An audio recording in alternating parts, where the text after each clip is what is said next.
Dimaafkan Allah Subhanahu wa taala, sifat ketiga yang harus kita ketahui dan kita imani daripada sifat para utusan-utusan Allah Subhanahu wa taala, yaitu tabligh, yaitu menyampaikan.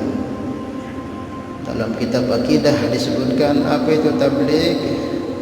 Ballagha ma ya'muru bi tablighihi bi husni tabligh, yaitu menyampaikan apa saja yang Allah suruh untuk disampaikan dengan sebaik-baik penyampaian.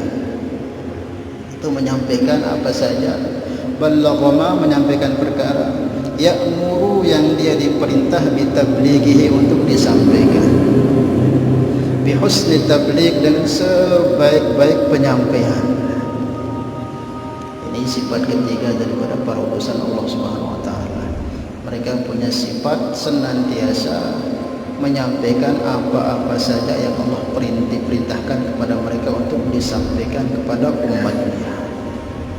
Apa saja yang disampaikan oleh para nabi dan para rasul tersebut, para ulama mengatakan di antara sekian banyak yang telah disampaikan oleh para nabi, para rasul itu, intinya hanya pada 5 perkara saja dari semua yang dia sampaikan.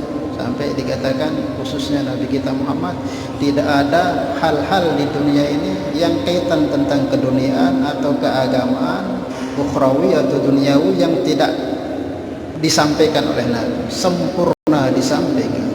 Mau selamat di dunia sudah disampaikan caranya oleh Rasulullah, mau beruntung di akhirat juga sudah disampaikan.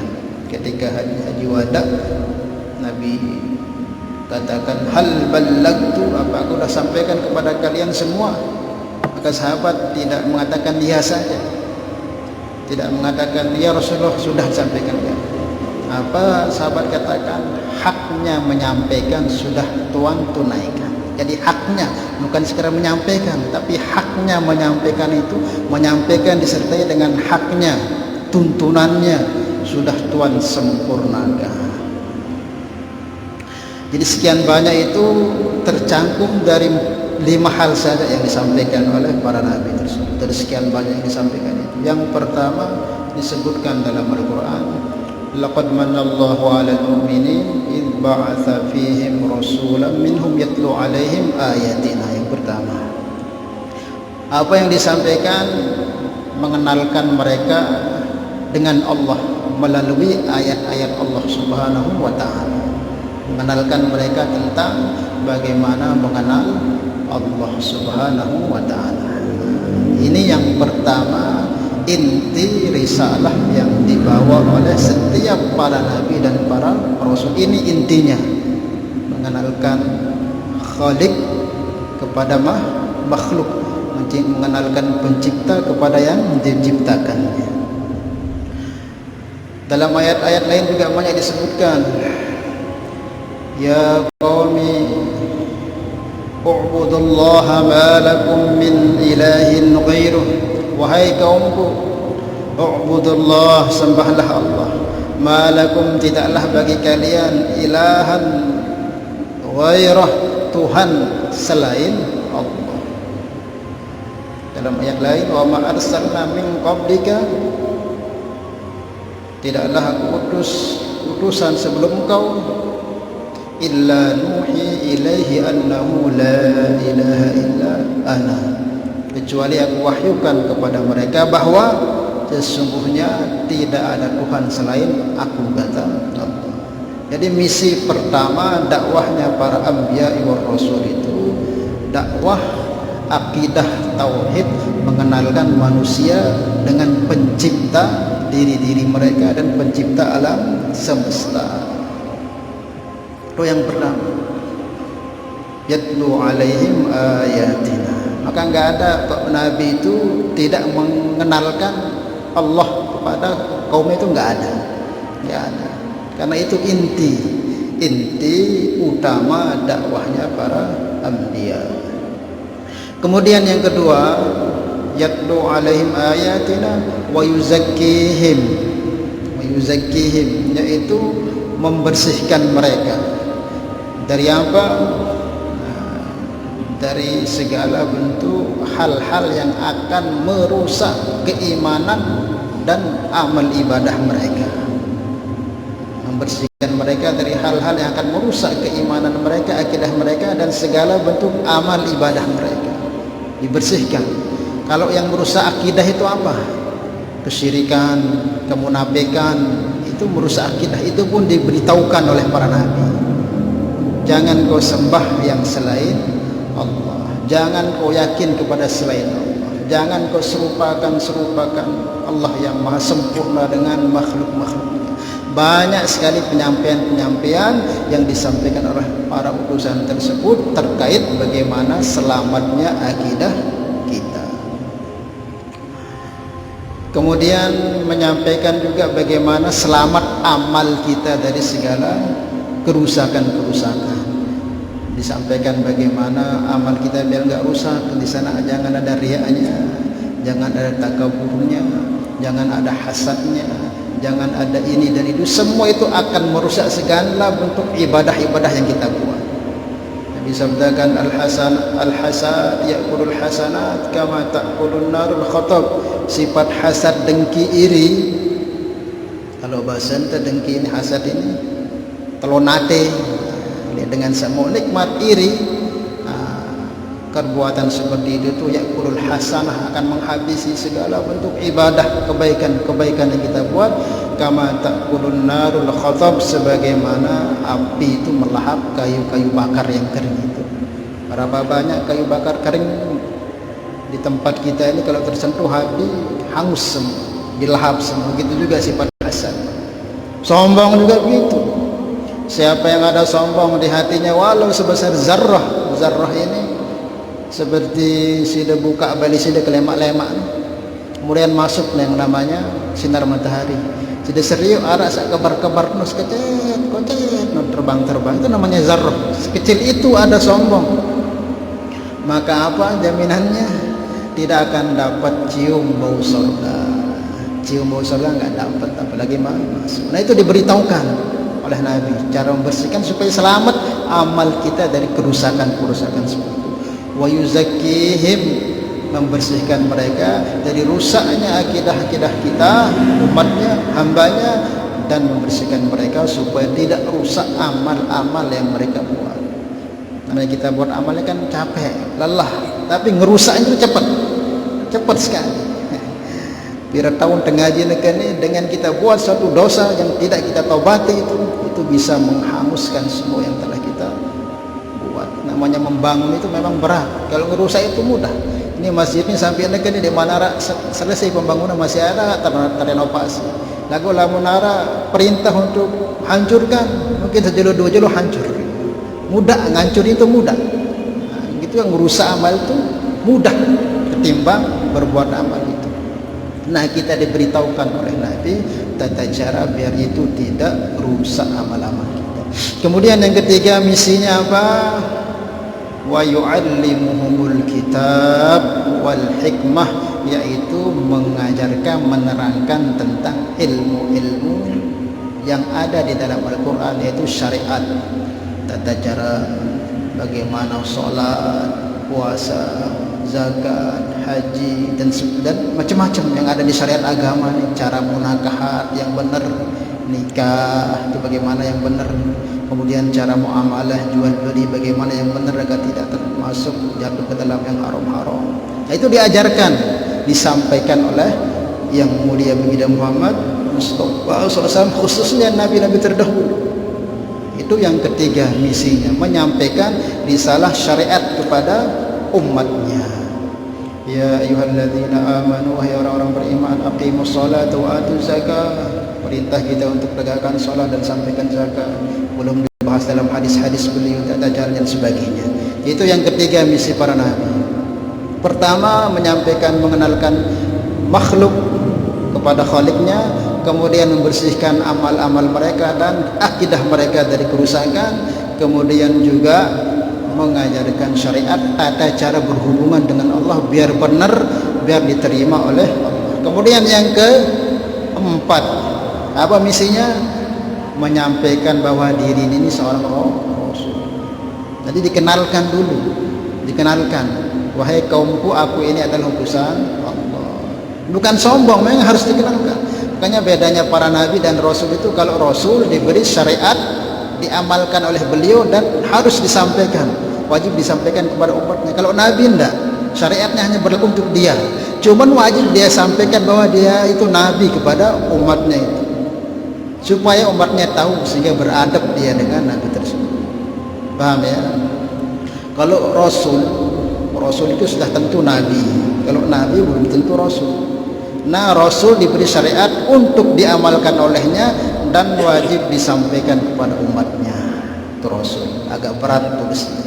Kalau nabi, syariatnya hanya berlaku untuk dirinya, tidak untuk umatnya. Cuman wajib dia sampaikan dia itu seorang nabi kepada kaumnya itu. Ya kaum, disebutkan dalam Al-Quran, ya qaumi inni rasulullah ilaikum jami'a, wahai kaumku, inni rasulullah, aku ini utusan Allah, ilaikum jami'a, kepada kalian semua. Jadi wajib setiap nabi atau rasul itu menyampaikan bahwa dia itu utusan Allah, biar ditahu, biar bisa diteladani, biar mereka beradab dengan utusan-utusan Allah tersebut. Paham ya? Itu misinya. Kalau nggak diketahui dia seorang rasul, dia bagaimana akan, kalau dia seorang rasul bagaimana akan menyampaikan? Begitu juga seorang nabi, bagaimana akan diittiba kehidupannya. Kemudian yang terakhir, ini inti-inti ini sebenarnya banyak, tapi ini inti-intinya yang terakhir, yaitu mengingatkan kaumnya atau umatnya akan kehidupan akhirat. Ini yang terakhir. Ya qaumi innamal hayatud dunya mata' wa innad darul akhirah hiya darul qarar. Wahai kaumku, innama hadhil hayatid dunya mata', sungguh kehidupan dunia ini sebentar, cepat. Wa innad darul akhirah, sementara negeri akhirat, hiya darul qarar, itulah negeri yang kekal, yang sebenarnya. Jadi misi yang terakhir itu apa? Mengingatkan umatnya bahwa jangan terlalu kalian bersungguh-sungguh tentang urusan dunia, karena dunia ini akan hancur, akan kalian tinggalkan, atau dia yang akan meninggalkan kalian. Fokuslah terhadap akhirat, karena akhirat adalah negeri yang kekal selama-lamanya. Setiap nabi mengingatkan itu. Ya qaumi innamal hayatud dunya mata' wa innad darul akhirah hiya darul qarar.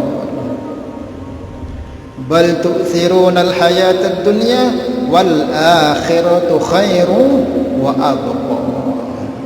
Itu diingatkan kepada umatnya, biar dunia ini dijadikan ladang untuk akhirat. Itu diingatkan umatnya. Maka benar memang dunia ini jangan sampai kita jadikan tujuan inti dalam kehidupan kita. Dunia ini sebatas ladang untuk kita persiapan untuk akhirat kita. Jangan habiskan waktu kita banyak-banyak di dunia ini dengan hanya urus dunia saja. Penting juga kita siapkan bekal, tapi ada yang lebih penting. Ulama katakan perlu kita itu taqdimul aham alal muhim. Memang dunia ini penting, karena kita butuh makan, tapi ada yang lebih penting. Yang lebih penting yaitu akhirat, yang pasti kita akan semua datangi. Kalau di dunia susah, ya susahnya sementara, paling nanti bisa senang gembira dapat rezeki lagi. Senindak meninggal bisa nikah lagi, tidak ada uang bisa ngutang. Tapi kalau di akhirat tidak, susah ya susah, sungguhnya di akhirat itu bahagia sebenarnya. Nah, itulah yang kalian fokuskan, pesannya para nabi itu yang kalian fokuskan, karena di sana itu sengsara yang sebenar, bahagia yang sebenar. Karena dalam riwayat nabi itu berpesan, apa pesannya? I'mal lid dunya ka'annaka ta'ishu abada. I'mal lid dunyaka, beramallah untuk duniamu, ka'annaka, seolah-olah kami ta'ishu abada, akan hidup terus, tidak mati-mati. Bekerja dunia itu seolah-olah kami tak akan terus hidup, tidak akan kebakalan mati. Maknanya apa? Dalam urusan dunia itu slow saja, karena masanya masih panjang. Dia kejak mati. Dia temu nak jemaah tegawe ini. Dia temu jemaah maliki baun anu dunia ini. Karena Nabi pesan beramal untuk duniamu seolah-olah kamu hidup selama-lamanya. Keselo doang mah tegawe ini. Dia temu nak jemaah tegawe slow. Karena kita akan hidup terus. Lakin akan tetapi untuk akhirat, wa'mal li akhiratika ka'annaka tamutu ghadan.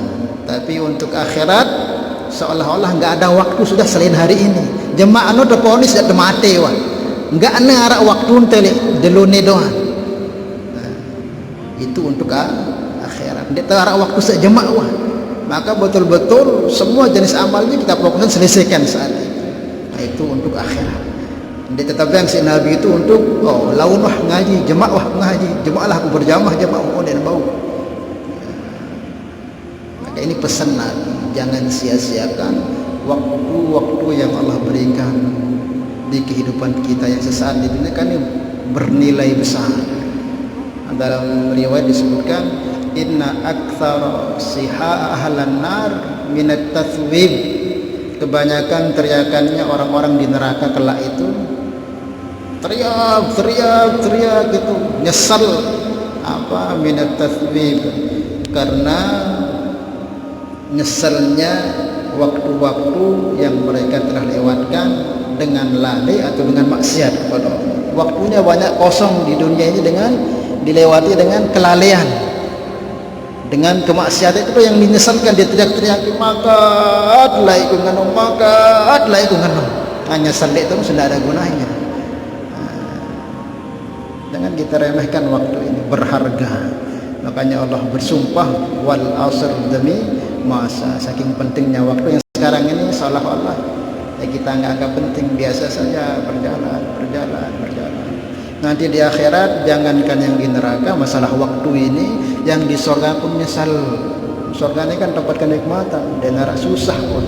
Lagu arah dengan nyesal. Saya mereka nyesali waktu-waktu ketika di dunia ndekna barengi dengan zikir, ndekna barengi dengan ingat Allah waktu yang telah terlewat itu nyesal hari surga.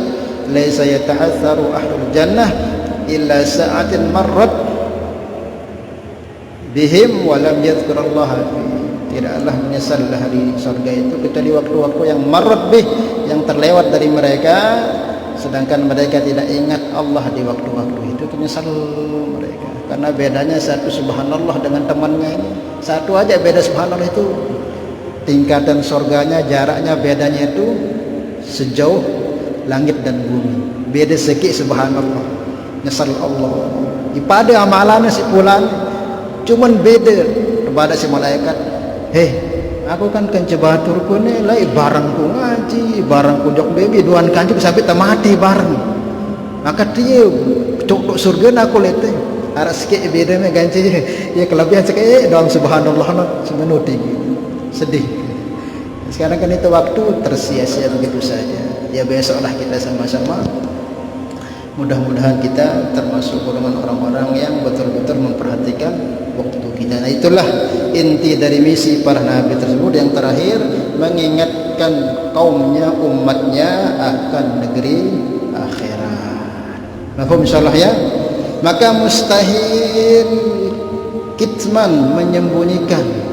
Maka mustahil para nabi itu tidak menyembunyikan. Dalilnya dalam Al-Quran surah Yasin, wa ma 'alar rasuli illal balagul mubin. Tidaklah para utusan ini, dalilnya bahwa setiap rasul itu punya sifat menyampaikan